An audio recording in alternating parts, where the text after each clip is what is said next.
حضرت ابو ایوب انصاری رضی اللہ تعالیٰ عنہ صحابی رسول ہے اور جلیل القدر صحابی رسول ہے۔ یہ وہ صحابی رسول ہے کہ جن کا مقام و مرتبہ یہ ہے کہ جب حضور علیہ الصلوۃ والسلام نے ہجرت کر کے مدینہ شریف گئے تو مدینہ شریف میں اس وقت جو انصار مسلمان تھے سب کی یہ خواہش تھی کہ اللہ تبارک و تعالیٰ کے محبوب ہمارے گھر تشریف فرما ہو۔ سب نے عرض کی یا رسول اللہ صلی اللہ علیہ وآلہ وسلم ہمارے گھر تشریف فرما ہو۔ تو اللہ تبارک و تعالیٰ کے محبوب نے فرمایا میری اونٹنی کو چھوڑ دو، جس گھر کے سامنے یہ بیٹھ گئی میں اسی گھر میں جاؤں گا۔ تو وہ اونٹنی بیٹھی تھی حضرت ابو ایوب انصاری رضی اللہ تعالیٰ عنہ۔ تو یہ وہ صحابی ہیں، جلیل القدر صحابی ہیں، اللہ تبارک و تعالیٰ کی بارگاہ سے انہیں مقام و مرتبہ ملا ہوا حضور علیہ الصلوۃ والسلام کے محبین میں سے ہیں۔ اچھا، ان کی عمر بڑی تھی، ان کا وصال جب ہوا تو ان کو دفن بھی ترکی میں کیا گیا، آج بھی ان کا مزار ترکی میں موجود ہے۔ لیکن ان کا جو حدیث کے اندر واقعہ ہے حضور علیہ الصلوۃ والسلام کے وصال کے بعد کی بات ہے۔ اس وقت مروان مدینہ شریف کا گورنر تھا، مدینہ شریف کا گورنر مروان تھا۔ حضرت ابو ایوب انصاری رضی اللہ تعالیٰ عنہ روزانہ حضور علیہ الصلوۃ والسلام کے روضہ پاک کی زیارت کرنے کے لیے آیا کرتے تھے۔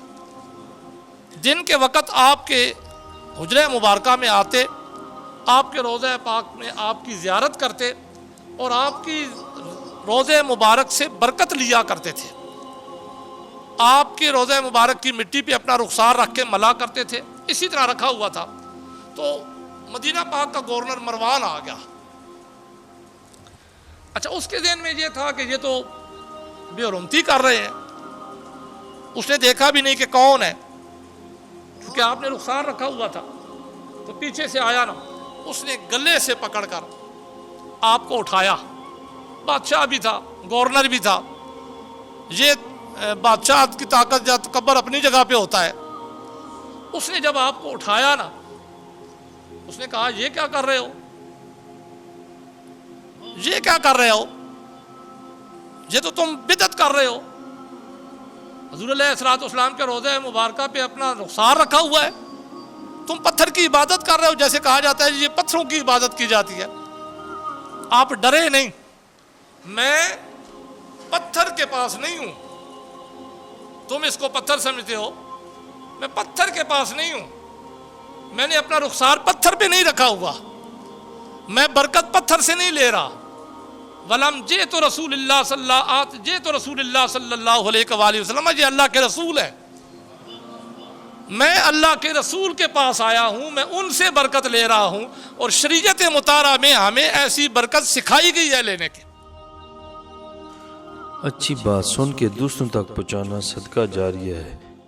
مزید اچھی ویڈیو دیکھنے کے لیے ہمارا چینل کو لائک، سبسکرائب اور بیل کے بٹن کو دبا دیں۔ شکریہ۔ نحمدہ ونصلی ونسلم علی رسولہ الکریم، اما بعد فاعوذ باللہ من الشیطان الرجیم، بسم اللہ الرحمن الرحیم۔ ولو انہم اذ ظلموا انفسہم جاؤک، قال اللہ تبارک و تعالی فی شان حبیبہ فی مقام آخر، ان اللہ وملائکتہ یصلون علی النبی یا ایہا الذین آمنوا صلوا علیہ وسلموا تسلیما۔ اللہم صلی علی سیدنا مولانا محمد وعلی آل سیدنا مولانا محمد وبارک وسلم وصلی علیہ۔ الصلاۃ والسلام علیک یا رسول اللہ وعلی آلک وصحابک یا حبیب اللہ۔ یا رسول اللہ انظر علینا، یا حبیب اللہ اسمع قالنا، اننا فی بار عم مغرق خذ ایدینا وسہل لنا اشکالنا۔ بعد از حمد و صلوات، اسلام کے اندر اس کو بگاڑنے میں موجودہ دور میں ہمارا یعنی ہم مسلمانوں کا اپنا ہاتھ ہے۔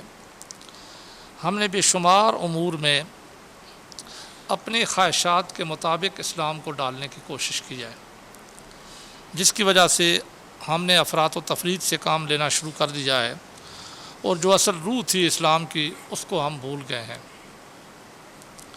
اسی سلسلے کی ایک کڑی ہے کہ موجودہ اس پرفتن دور میں دو مختلف سوچیں یا فرقے یا گروہ آپ کہہ لیں بن گئے ہیں۔ ایک گروہ اور فرقہ اور یہ ہے کہ اگر کوئی مسلمان اس دنیا سے چلا جائے تو اس کی قبر کی زیارت کے لیے نہ جایا جائے، یا اس کی قبر کے پاس کھڑے ہو کر دعا نہ کی جائے، اور خصوصاً بالخصوص یہ ہماری سوچ آگے تک جاتی ہے کہ نبیوں ولیوں کی قبور پر بھی نہ جایا جائے۔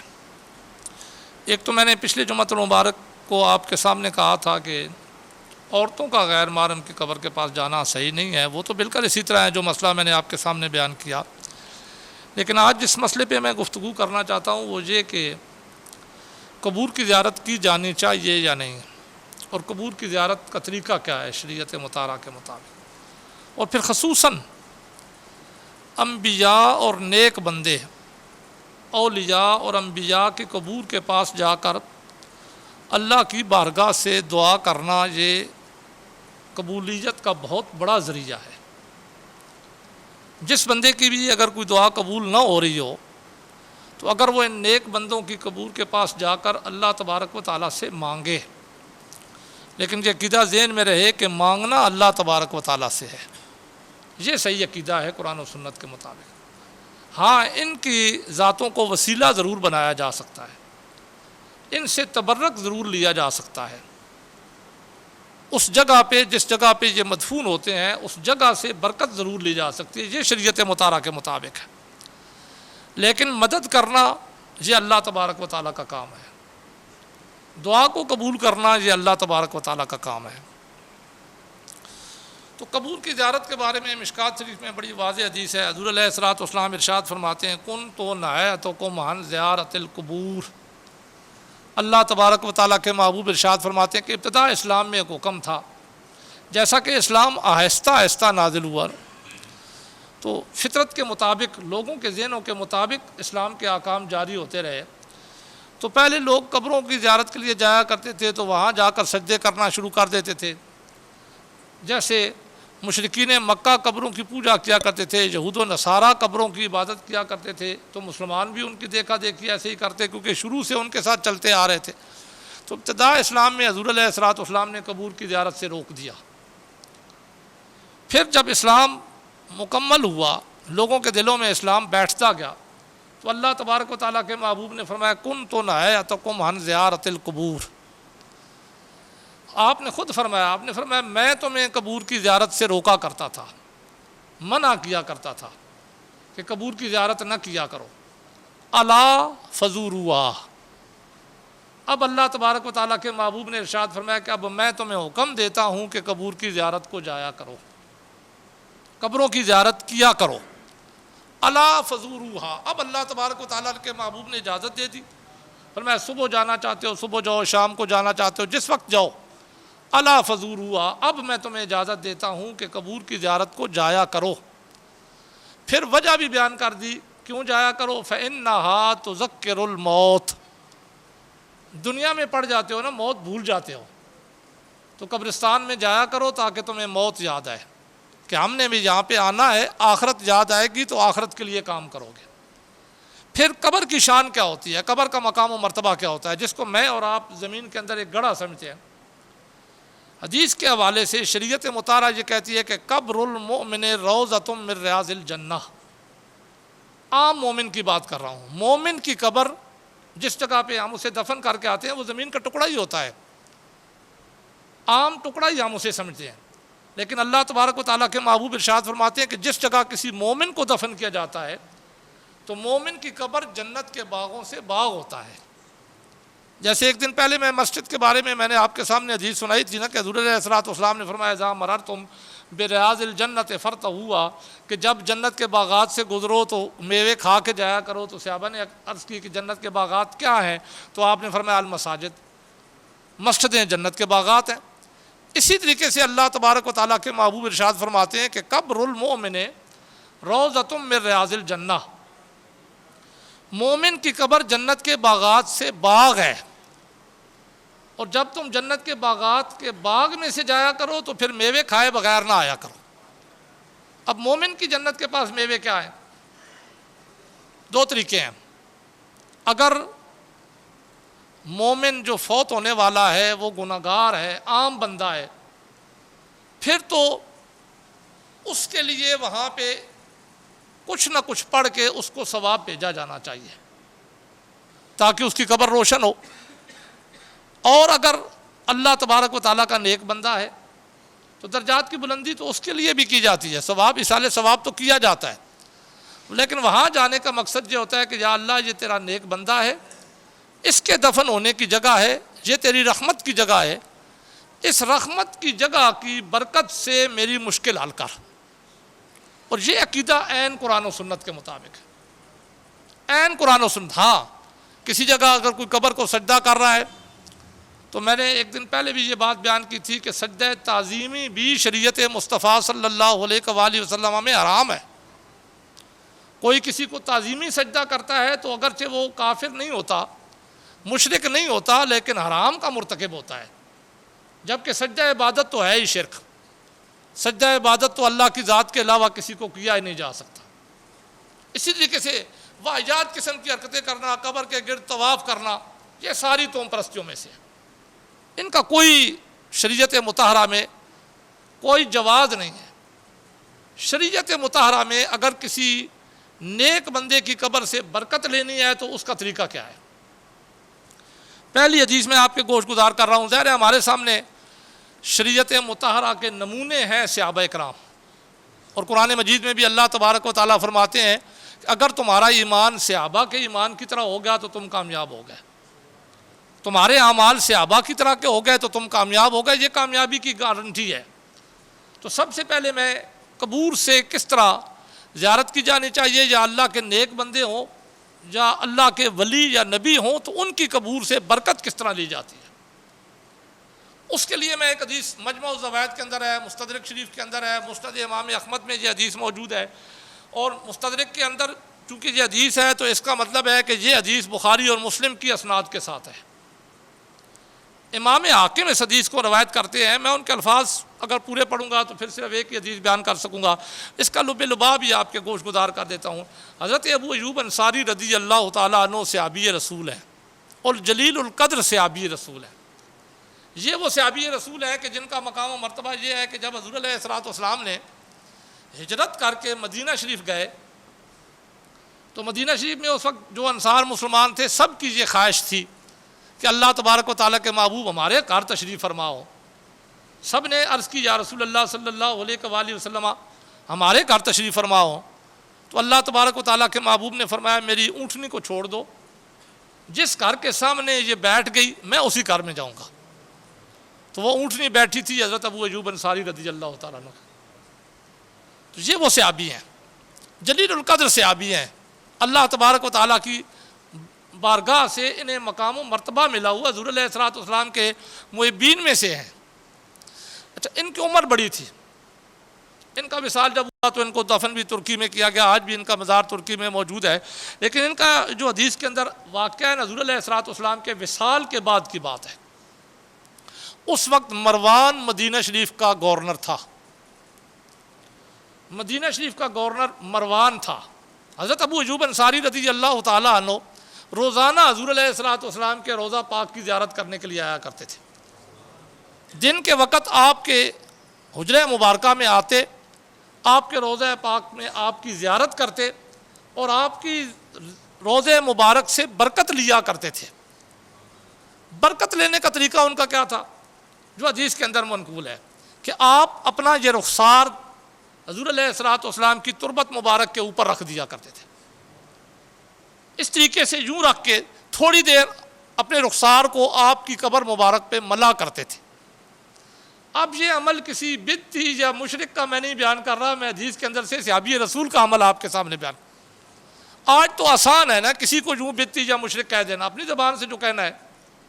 ہمیں آخرت کا پتہ ہی نہیں ہے، اسلام کے احکام کا پتہ ہی نہیں ہے کہ کوئی کسی مسلمان کو اگر کافر کہے تو وہ تب بھی کافر ہو جاتا ہے، کیونکہ یہ فتویٰ دو حال سے خالی نہیں۔ اگر اگلا کافر ہے تو واقعی وہ تو فتویٰ ٹھیک، ورنہ یہ کفر کا فتویٰ اس کی طرف لوٹ کر آئے گا۔ یہ اتنا آسان نہیں ہے جو ہم آج چلا رہے ہوتے ہیں۔ یہ صحابی رسول تھے، یہ ہمیشہ یہ عمل کیا کرتے تھے۔ ایک دن انہوں نے اپنا رخسار حضور علیہ الصلوۃ والسلام کے تربت مبارک پہ رکھا ہوا تھا، 3 کتابوں کے حوالے میں آپ کے گوش گزار کرتا ہوں۔ مجمع الزوائد کے اندر یہ حدیث ہے، مستدرک شریف کے اندر یہ حدیث ہے، مسند احمد میں یہ حدیث موجود ہے۔ تو اس کے اندر یہ حدیث کے اندر یہ موجود ہے کہ جب انہوں نے رخسار مبارک رکھا ہوا تھا، جو ان کا طریقہ تھا حضور علیہ الصلوۃ والسلام کی روضہ مبارک سے برکت لینے کا، آپ کے روضہ مبارک کی مٹی پہ اپنا رخسار رکھ کے ملا کرتے تھے، اسی طرح رکھا ہوا تھا۔ تو مدینہ پاک کا گورنر مروان آ گیا۔ اچھا، اس کے ذہن میں یہ تھا کہ یہ تو بے حرمتی کر رہے ہیں، اس نے دیکھا بھی نہیں کہ کون ہے، کیونکہ آپ نے رخسار رکھا ہوا تھا۔ تو پیچھے سے آیا نا، اس نے گلے سے پکڑ کر آپ کو اٹھایا۔ بادشاہ بھی تھا، گورنر بھی تھا، یہ بادشاہ کی طاقت یا تکبر اپنی جگہ پہ ہوتا ہے۔ اس نے جب آپ کو اٹھایا نا، اس نے کہا یہ کیا کر رہے ہو، یہ کیا کر رہے ہو، یہ تو تم بدعت کر رہے ہو۔ حضور علیہ الصلوۃ والسلام کے روضہ مبارکہ پہ اپنا رخسار رکھا ہوا ہے، تم پتھر کی عبادت کر رہے ہو، جیسے کہا جاتا ہے یہ پتھروں کی عبادت کی جاتی ہے، پتھر کی عبادت کر رہے ہو۔ تو جو جواب دیا حضرت ابو ایوب انصاری رضی اللہ تعالیٰ عنہ، حدیث کا یہ جملہ ضرور میں آپ کے گوش گزار کروں گا تاکہ آپ کو پتہ چلے کہ میں کوئی قصہ یا کہانی نہیں پڑھ رہا، میں حدیث مبارکہ پڑھ رہا ہوں۔ حضرت ابو ایوب انصاری رضی اللہ تعالیٰ عنہ نے پیچھے مڑ کر جب دیکھا نا کہ مروان ہے، گورنر ہے، آپ ڈرے نہیں، حق بیان کرنا تھا، حق بیان کرنے سے تو ڈر نہیں ہوتا۔ تو آپ نے اسے مخاطب کر کے کہا، جانتا ہے میں کس بارگاہ میں ہوں؟ یہ جو میں نے اپنا رخسار رکھا ہوا ہے تو میں کس ہستی کے روضے مبارک پہ رکھا ہوا ہے، تجھے پتا ہے؟ تو جانتا ہے یہ کون ہستی ہے؟ آپ فرماتے جئت رسول اللہ صلی اللہ علیہ وآلہ وسلم ولم آت الحجر، یہ حدیث کے الفاظ ہیں، پورا عقیدہ بیان کیا۔ فرمایا جئت رسول اللہ صلی اللہ علیہ وآلہ وسلم ولم آت الحجر، میں پتھر کے پاس نہیں ہوں، تم اس کو پتھر سمجھتے ہو، میں پتھر کے پاس نہیں ہوں، میں نے اپنا رخسار پتھر پہ نہیں رکھا ہوا، میں برکت پتھر سے نہیں لے رہا۔ ولم جئت رسول اللہ صلی اللہ علیہ وآلہ وسلم، یہ اللہ کے رسول ہے، میں اللہ کے رسول کے پاس آیا ہوں، میں ان سے برکت لے رہا ہوں، اور شریعت مطالعہ میں ہمیں ایسی برکت سکھائی گئی ہے لینے کے۔ جئت رسول اللہ صلی اللہ علیہ وسلم، یہ صحابی کا عمل ہے۔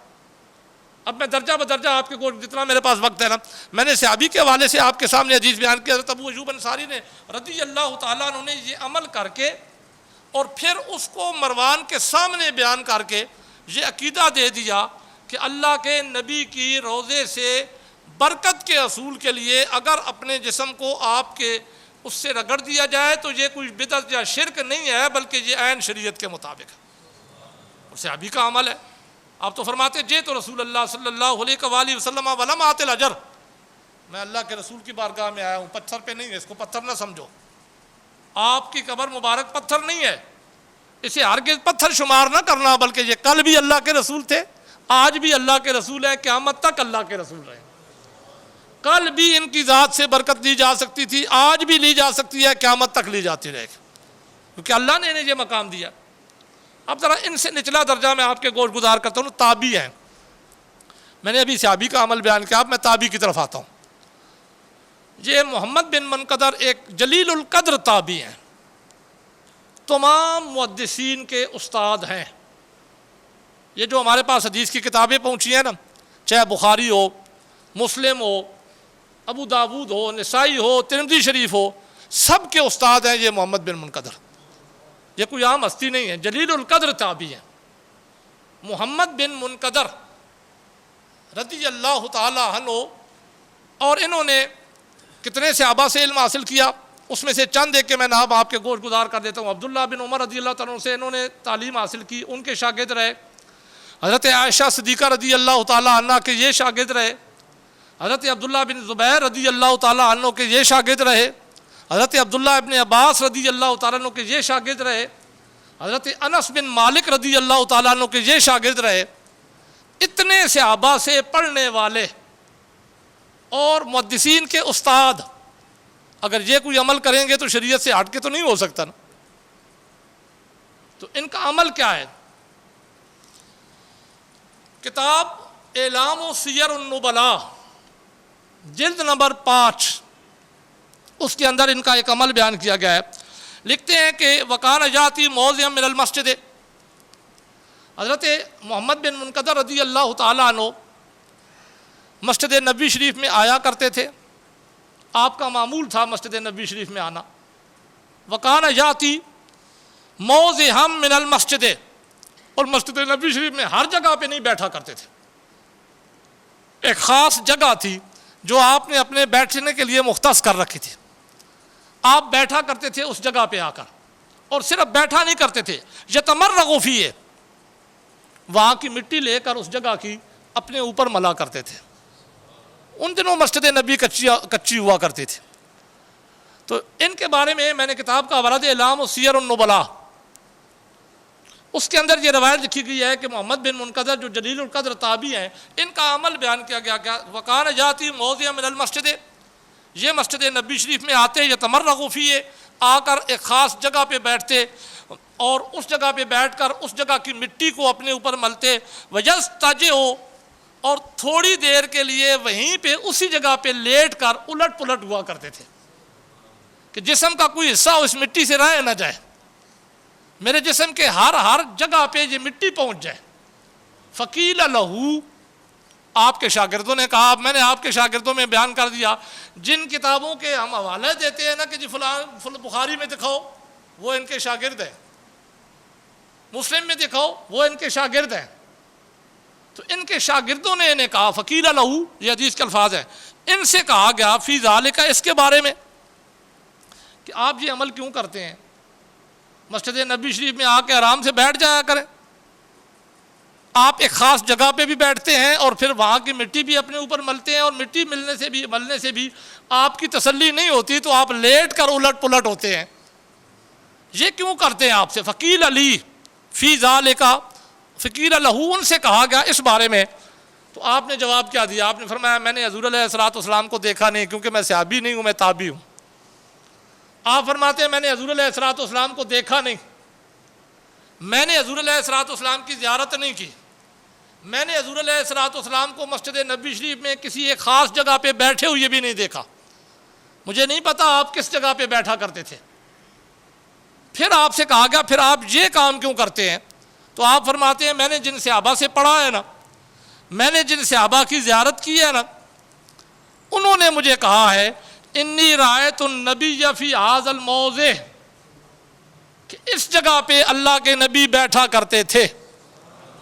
انہوں نے مجھے بتایا کہ حضور علیہ الصلوۃ والسلام یہاں پہ بیٹھا کرتے تھے، تو گویا میں اب اس جگہ پہ اپنے آپ کو الٹ پلٹ کر کے حضور علیہ الصلوۃ والسلام کے جسم کے ساتھ لگنے والی مٹی سے برکت حاصل کرتا ہوں. پھر فقط یہی نہیں، اسی کتاب کی اگلی جو ذرا دیکھیں، یہ محمد بن منقدر کی بات کر رہا ہوں، جلیل القدر تابعی کی بات کر رہا ہوں. اگر یہ شرک ہوتا یا بدعت ہوتی تو کبھی بھی محمد بن منقدر یہ بات نہ کرتے. پھر آپ کے شاگرد تو کم از کم آپ کا رد کرتے جنہوں نے حدیث کی کتابیں لکھی ہیں. اسی حدیث کے اندر آپ کا ایک اور عمل بھی ہے. وہ کہتے ہیں کہ کان ابن المنقدر یجلس مع اصحابہ، ابن منقدر رضی اللہ تعالیٰ عنہ اسی مسجد نبی شریف میں اپنے ساتھیوں کے ساتھ بیٹھے ہوتے، درس دے رہے ہوتے، پڑھا رہے ہوتے، سبق پڑھا رہے ہوتے، آپ سے لوگ فیض لے رہے ہوتے. اچانک ابن منقدر فکان یصیبہ سماطن، آپ کو ایک بیماری تھی. محمد بن منقدر رضی اللہ تعالیٰ عنہ کو ایک بیماری تھی. بیماری یہ تھی کہ آپ کی زبان چلتے چلتے رک جایا کرتی تھی، یعنی چلتے چلتے بولتے بولتے آپ خاموش ہو جایا کرتے تھے، زبان آگے چلتی نہیں تھی، اور پڑھاتے پڑھاتے آپ کو یہ بیماری لاحق ہو جاتی. اب آپ کے بارے میں یہ لکھا گیا ہے کہ آپ مسجد نبی شریف میں بیٹھے ہوتے، آپ کے ارد گرد آپ کے صحابہ ہوتے، آپ انہیں ان کے ساتھی ہوتے، ان کے شاگرد ہوتے، انہیں پڑھا رہے ہوتے نا. اچانک پڑھاتے پڑھاتے کسی کو پتہ نہیں چلتا آپ اٹھ کے کھڑے ہو جاتے ہیں. فکانہ یقوم، یہ روایت کے الفاظ ہے، فکانہ یقوم کما ہوا، جس حالت میں بھی ہوتے، جو لفظ بھی بول رہے ہوتے وہ وہیں پہ چھوڑ کر کھڑے ہو جاتے. وَيَضَعُ خَدَّهُ عَلَىٰ قَبْرِ النَّبِي صلی اللہ علیہ وآلہ وسلم، کھڑے ہو کر کرتے کیا، حضور علیہ الصلوۃ والسلام کے روضے پہ جاتے، آپ کی قبر مبارک پر اپنا رخسار رکھ دیتے. جیسے بھی میں نے آپ کے سامنے پہلے مستدرک شریف کے حدیث حضرت ابو ایوب انصاری رضی اللہ تعالیٰ کے روایت سے آپ کے سامنے بیان کی کہ وہ بھی اسی طرح برکت لیا کرتے تھے حضور علیہ السلام کی ذات گرامی سے، آپ کی قبر مبارک سے۔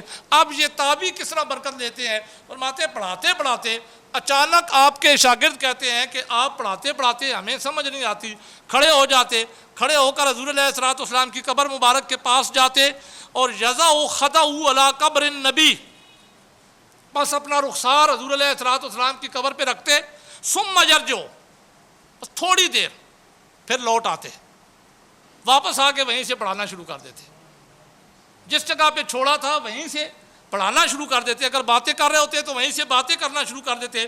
آپ سے پوچھا گیا اس بارے میں کہ یہ کیا ہے، آپ ایسا کیوں کرتے ہیں، اس کا مقصد کیا ہے؟ فقال، تو آپ نے فرمایا یصیبنی خطر، آپ کو پتہ ہے مجھے بیماری ہے، چلتے چلتے میری زبان رک جاتی ہے۔ اب حضرت محمد بن منقدر فرماتے ہیں میں نے اس کا حل تلاش کر لیا ہے، اب میری زبان رکتی نہیں ہے، اب میری زبان میں سماعت نہیں آتا، میں لگاتار بولتا رہتا ہوں، میں اس کا حل تلاش میں نے کر لیا۔ انہوں نے کہا حل کیا ہے؟ کہتے ہیں یصیبنی خطر، جب میں محسوس کرتا ہوں نا کہ ابھی میری زبان رک جائے گی، میرے دل میں یہ خیال آتا ہے کہ اب میری زبان میں وہ بیماری حملہ کرنے والی ہے، یصیبنی خطر، مجھے خطرہ محسوس ہوتا ہے، تو فرماتے ہیں فیضا وجدت ذالک، جب میں یہ پاتا ہوں، محسوس کرتا ہوں کہ اب میری زبان رکنے والی ہے، استعنت بقبر النبی صلی اللہ علیہ وآلہ وسلم، میں اللہ کے نبی کی قبر کے پاس جا کر مدد مانگ لیتا ہوں۔ اب یہ وہی ایاک نعبد و ایاک نستعین جو قرآن مجید کی آیت ہے، وہی موتی جہاں پہ بھی ہے۔ فرماتے ہیں استعنت، میں مدد لیتا ہوں، کس سے لیتا ہوں؟ بقبر النبی، حضور علیہ السلام کی قبر سے مدد لیتا ہوں۔ معنی یہ ہے کہ میں وسیلہ پیش کرتا ہوں اللہ کے نبی کی ذات کا، برکت لیتا ہوں حضور علیہ السلام کی قبر سے، اور اس برکت کی وجہ سے میری بیماری ختم ہو جاتی ہے، میں ٹھیک ہو جاتا ہوں دوبارہ اسی طریقے سے۔ اب چونکہ میرے پاس 3 منٹ باقی ہے نا، میں نے آپ کے سامنے صحابی کا عمل بیان کیا کہ حضور علیہ السلام کی، ابھی صرف حضور علیہ السلام کی ذات گرامی کے حد سے میں نے آپ کے سامنے روایتیں دلائل پیش کیے ہیں، پھر تابعی کا عمل بیان کیا۔ اب میں ایک اور عمل، اور اچھا ہماری حدیث کی کتابوں میں آج جو بات بات پہ کہا جاتا ہے نا کہ یہ حدیث صحیح ہے، یہ ضعیف ہے، اگر کسی کو کوئی حدیث پسند نہ ہو نا تو وہ کہہ دیتا ہے یہ ضعیف ہے جی، ضعیف کہہ کر جان چھڑانے کی کوشش کی جاتی ہے کہ اس حدیث پہ عمل نہ کرنا پڑے، کیونکہ یہ ہمارے خواہش کے مطابق نہیں ہے، اس لیے ضعیف کہا جاتا ہے۔ تو یہ جو محدثین کسی حدیث کو صحیح یا ضعیف کہتے ہیں نا، وہ اس کے لیے جو اصل قاعدہ ہے وہ ایک کتاب ہے، کتاب الثقات۔ کتاب الثقات، ثقات ثقہ سے نکلا ہے، جس کا معنی ہوتا ہے کہ اس حدیث کے راویوں میں سے کون ثقہ ہے، کون ثقہ نہیں ہے۔ ثقہ مضبوط کو کہتے ہیں کہ کون سا راوی اگر حدیث کی اسناد میں آ جائے تو یہ راوی مضبوط ہوگا، اس کی حدیث کو صحیح کہا جائے گا، کون سا راوی آ جائے کہ یہ مضبوط نہیں ہوگا، اس کی حدیث کو پھر ضعیف قرار دے دیا جائے گا۔ یہ ابن حبان کی کتاب ہے۔ ابن حبان بہت بڑے محدث ہیں، انہوں نے یہ سارے قاعدے بیان کیے ہیں جن سے پڑھ کر آج ہم کسی حدیث کو، یا ہم سے مراد محدثین کہہ رہا ہوں، میں اور آپ تو یہ طاقت نہیں رکھتے نا، ہمیں تو اس چیز کا علم نہیں ہے، تو جو علم اسماء و رجال رکھتے ہیں، جو کسی حدیث کو صحیح یا ضعیف کہتے ہیں، وہ اس کتاب سے پڑھ کر، اس کتاب کے قاعدوں پہ عمل کر کے کسی حدیث کو صحیح یا ضعیف کہتے ہیں۔ ان کا ذرا عقیدہ سنیے۔ ابن حبان اپنی کتاب الثقات کے اندر اپنا عمل بیان کرتے ہیں۔ یہ وہی میں نے آپ کے سامنے کی پوری تفسیر اس لیے بیان کر دی کہ آپ کو دلیل کا اندازہ ہو کہ یہ دلیل کتنی مضبوط ہے، کہ قرآن و سنت کے کتنی مطابق ہے۔ یہ اپنا مقام بیان کرتے ہیں۔ اب یہ بھی روایت چونکہ لمبی ہے، میں اس کو اگر پورا بیان کروں گا تو ٹائم زیادہ ہو جائے گا، اس کا بھی صرف آپ کے سامنے لب لباب بیان کر۔ یہ کہتے ہیں کہ میں طوس کے مقام میں رہا کرتا تھا نا، طوس ایک جگہ کا نام ہے، وہاں میں اپنے کسی کام کے سلسلے میں گیا، مجھے وہاں پہ رکنا پڑا کئی دن تک۔ اس دوران میری اگر کوئی مشکل پیش ہو جاتی، مجھے کوئی کام کرنے میں مشکل ہو جاتی، میری مدد نہ ہو رہی ہوتی، میں مشکل میں پڑ جاتا، تو وہاں کہتے ہیں کہ امام موسیٰ کاظم کے صاحبزادے حضرت علی رضا رحمۃ اللہ تعالیٰ علیہ کا روضہ مبارک ہے، یہ ابن ابان اپنا طریقہ اپنی کتاب الثقات کے اندر خود بیان کر رہے ہیں. کہتے ہیں میں طوس کے مقام پر رہا، جب تک میں وہاں پہ رکھا تو طریقہ یہ ہوا کرتا تھا کہ فیضا حلت ما حلت بھی شدت فی وقت مقامی بطوس، مجھے کوئی مشکل پیش آتی جب تک میں مقام طوس میں رہا تو وہاں زرت قبر علی رضا بن موسیٰ، میں اپنی مشکل تو اللہ نے حل کرنی ہے. ہمارا عقیدہ ہے کہ مشکل تو اللہ حل کرتا ہے، دعا بھی اللہ سے مانگنی ہے. لیکن ابن ابان کیا عقیدہ بیان کرتے، کہتے ہیں دعا تو اللہ سے مانگنی ہے، مدد تو اللہ نے کرنی ہے، لیکن وسیلہ کس کا پیش کرنا ہے؟ قبر کی زیارت کیوں کی جاتی ہے؟ کہتے ہیں زرت قبر علی رضا بن موسیٰ کاظم، جب مشکل پیش آتی میں علی رضا موسیٰ کاظم کی قبر کی زیارت کرتا، رضی اللہ تعالی عنہم، اللہ راضی ہو ان سے. اس کے بعد اگلا آپ عقیدہ دیکھیں، صلوات اللہ علی جدی، درود کی باری آئی تو کہتے ہیں درود ہو ان کے نانا پر، جو نہیں کہا درود ہو ان پر، صلوات اللہ، جو صحیح طریقہ ہے صلوات اللہ علی جدی، ان کے نانا پر درود ہو. ظاہر ہے درود و سلام، اگر درود یا رحمت کسی پر بھیجنی ہے نا تو حضور علیہ السلام کے تابع کر کے بھیجنا پڑتا ہے. تو انہوں نے رحمت تو بھیجنی تھی امام موسیٰ کاظم کے بیٹے علی موسیٰ رضا پہ، لیکن طریقہ کیا، ظاہر پڑھے لکھے تھے تو اس کے مطابق انہوں نے کہا صلوات اللہ علی جدی و علیہ، پہلے کہا ان کے نانا پر ہو اور ان کے نانا کے وسیلے سے ان پر بھی رحمت ہو.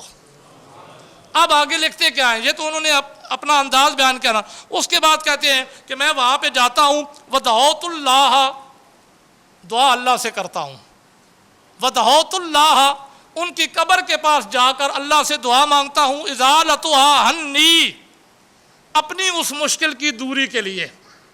یا اللہ تیرے نیک بندے کی قبر کے پاس کھڑا ہوں، اس کے وسیلے سے میری مشکل حل کر دے. ابن ابان فرماتے ہیں میرا یہ طریقہ ہوا کرتا تھا اپنی مشکل کو حل کرانے کے لیے، میں ان کی قبر کے پاس چلا جاتا اور جا کر یوں دعا کیا کرتا تھا، الا استجیب لی وزالت عنی تلک الشدت. کہتے ہیں بس دعا مانگنے کی دیر ہوتی، ان کی قبر کے پاس جا کر اللہ سے دعا مانگتا، ان کا وسیلہ پیش کرتا، ان سے برکت لیتا، دعا مانگنے کی دیر ہوتی، زالت عنی، وہ مشکل مجھ سے دور ہو جاتی، ایسا پتہ چلتا جیسے مشکل تھی ہی نہیں. اور یہ فرماتے ہیں کہ یہ کوئی ایک بات کی بار نہیں تھی، ایک مرتبہ ایسا ہو گیا تو چلو اچانک ہو گیا، ایسا ہو جاتا ہے کبھی کبھار نہیں. روایت کے الفاظ ہیں، لکھتے ہیں ذاک ذا ھذا شیء جربتہ مرارا، یہ ان کی روایت کے الفاظ. کہتے ہیں یہ ایک مرتبہ کی بات نہیں ہے، یہ وہ عمل ہے کہ جو میں نے بارہا کیا. اگر میں 15 دن رہا تو 100 مرتبہ یہ عمل کیا ہوگا. جب مشکل پیش آئی ان کی قبر کے پاس چلا گیا، اللہ سے دعا مانگی ان کے برکت سے، تو اللہ تبارک و تعالیٰ نے میری مشکل کو حل کر دیا. تو اتنے بڑے محدث یہ عقیدہ ہمیں بتا رہے ہیں کہ شریعت مطہرہ کے مطابق اللہ کے نیک بندوں کی قبور کی زیارت کے لیے جایا جائے تو وہاں ضرور ان کے توسل سے اپنے لیے دعا مانگی جائے تاکہ اللہ تبارک و تعالیٰ ان کی برکت سے ہماری مشکلات کو دور کریں. اللہ تبارک و تعالیٰ عقیدہ حق اہل سنت و جماعت پہ قائم و دائم رکھے.